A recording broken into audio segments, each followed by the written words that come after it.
the next upgrades, now when the car goes for a conversion, I'm not gonna talk about it now because maybe you want to keep it a bit secret for a bit, but I can tell you it's gonna get... If you like the Nürburgring, and assuming you do because you clicked on this video, go to nürburgring.com where you can find all kinds of Nürburgring licensed products co-designed by me, ranging from socks to official Nürburgring 360 roadbook co-written by me, and even Christmas sweaters, including kids collection, and many, many more Nürburgring licensed products to come. So go to nürburgring.com, which stands for Nürburgring Embassy, and become our brand ambassador. A very final lap with our own Ed Nankang's Ford Mustang Dark Horse before it goes for a big conversion. Yeah, I've had many laps with this car, not that many featured on the channel, but actually more than other, because we got this car stock, we put lots of mods on it, and yeah, now it is where it is. And now comes the very next big step. So for now I wanted to give you a short of a summary of what we've done to it, the experiences and impressions, I would say. Yeah.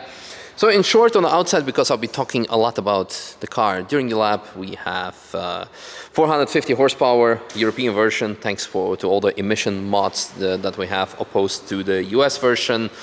For the rest, it's stuck on the outside, but lots of mods underneath. We have full Stida Q767 conversion, so we can look underneath the bonnet. On the inside, Sparco seats, strut harnesses. We have also V-Box, race logic, sophisticated telemetry, including the tire temperature sensors all around.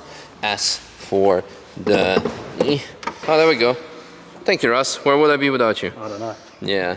Q767R conversion, Vulcan Alpha Special Edition, different intakes, lots of Stida upgrades such as strut brace and a lot of things underneath, including the K-member, which is pretty much a subframe. You can see it over there, different sway bars, etc. Lots of things that make it stand out in handling, finished off by JRZ RS Pro 3-way adjustable suspension with external reservoirs.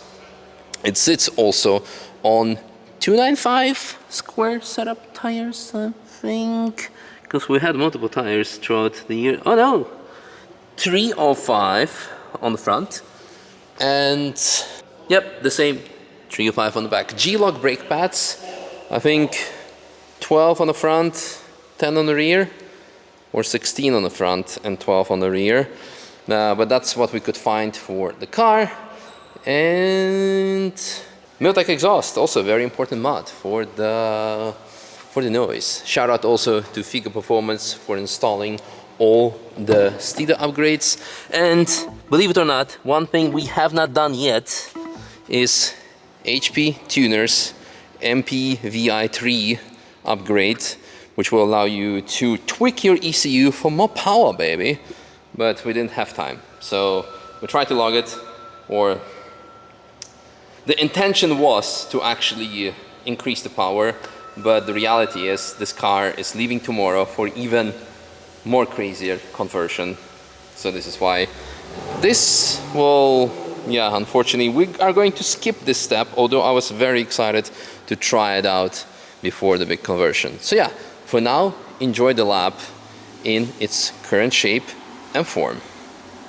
That's a factory car ahead of us because of the FAM license plate, sub-FAM. Oh, it means Frankfurt and then Aston Martin and then whatever license plate number they acknowledge to it. The very last lap with the Mustang before the big conversion. I would like to talk to you about the journey we had so far, the experience we had so far.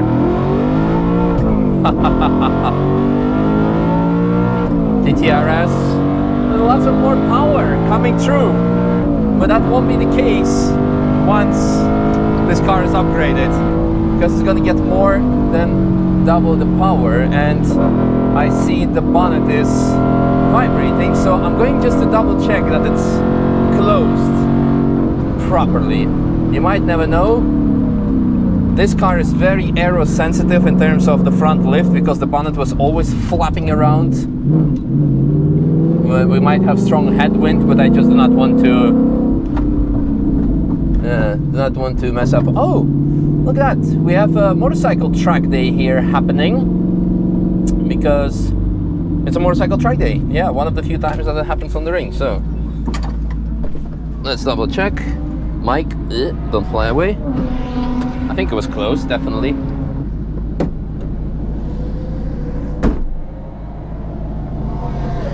Surely it was closed, but lots of vibrations. And this is one of the next points that we definitely will have to address when upgrading the car, is the aero. We waited with everything to show you what you can do to make from a baseline car, I would say. In this case, relatively stock chassis with just modest but very influential track upgrades. So, familiar faces. Nordschleife license plated car. Alright, up we go. Let's see if the bonnet's still gonna flapperoo around. Tires still a bit cold. The first time that I drove a Mustang, I think it was last year, a stock dark horse, I was really blown away by its capability. The engine, the power, the torque, but also the handling. Although the stock car is of course made to be a GT car with possibility of converting it to a track car, it's still a GT car, so it's kind of soft on suspension, but you can feel that the handling is really there, the potential is there. You just need to make it a bit more track optimized. And what really surprised me, aside from the handling, are the brakes. Stock Mustang brakes are right now one of the best brakes you can get on a factory car, on a factory sports car, because you can do a full track day on stock brakes and they will not fade, they will still be good. Let's go. They'll still be good. And that's quite impressive for a stock car. Unfortunately, this is one of the drawbacks. We're maxing out on the 5th gear, and then 6th gear is overdrive, and then you cannot really use it. So eventually this car is going to get most likely a sequential gearbox once we get to that point. The reason why I didn't go for a pedal shifted version is because I really dislike it from the start. It changes the red line, 6th gear, dead. It changes the red line based on gear, and that's really undrivable. Passing, all good, he's seen us. And in addition, I mean, driver involvement, you know, manual is really something special. Bit of rotation, yes. If you want to, you can put it in 2nd gear through Adenauer force to give it even higher revs and make the car really lose its rear end. Sometimes I like to do it just to give Nathan from Stateside Supercars something to watch, and you guys on this channel as well. Like now, too much grip. So yeah, that's as far as it goes for the stock car. And then we started upgrading the car, starting with grippier Nankang tires, which absolutely transformed the car. I don't remember the exact numbers, but when we took it out on Zandvoort, we shaved off, I think, over 10 seconds on a 2-minute racetrack just by changing the tires. Later came Stida upgrades. After driving various Stida cars over the years, I really fell in love with their upgrades. Simple, subtle, and very effective, and very important in Germany, street legal. So you can have all those trailing arms and everything in the papers.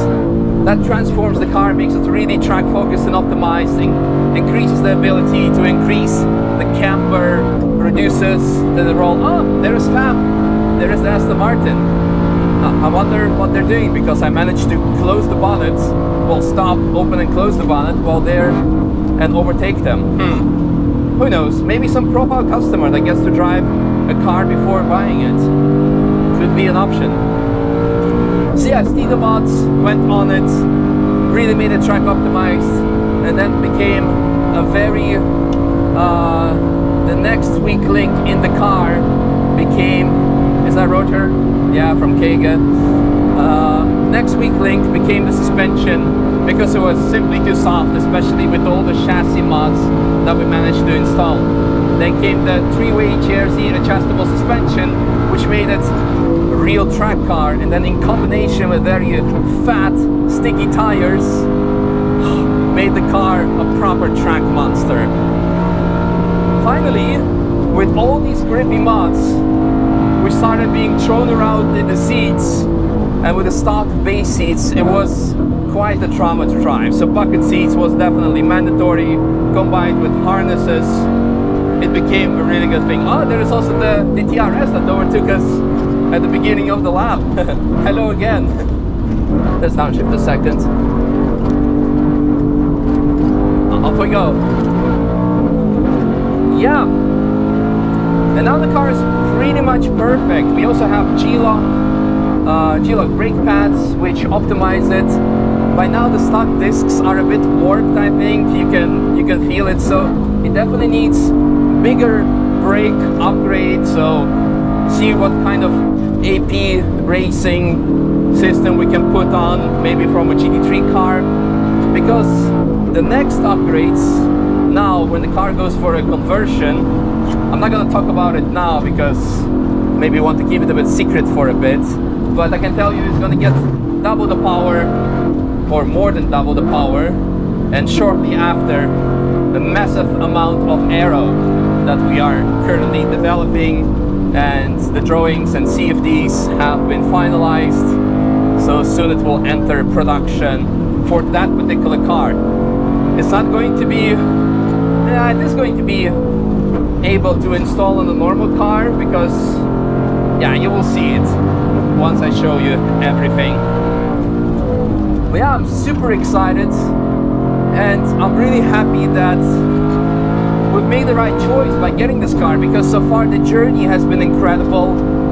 The reliability on track has been really good. Performance has been great. Like, the only thing we're missing now, a bit more power.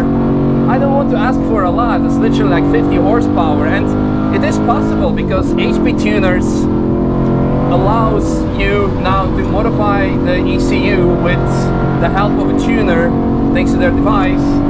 And we actually received one. I was supposed to do it, and I literally had no time before shipping out the car tomorrow for the big conversion. And that's quite unfortunate, because I really wanted to see what the car would feel with maybe 50 horsepower, because this is a EU car. US car gets 500. This one is 450.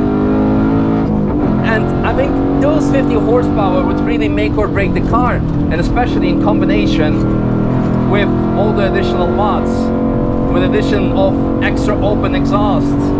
It's not that ours is too open, because we don't get red flagged on the track, but my god, it's a fantastic car. As mentioned, the journey has been nothing but incredible. Every upgrade made the car so much more pleasant to drive.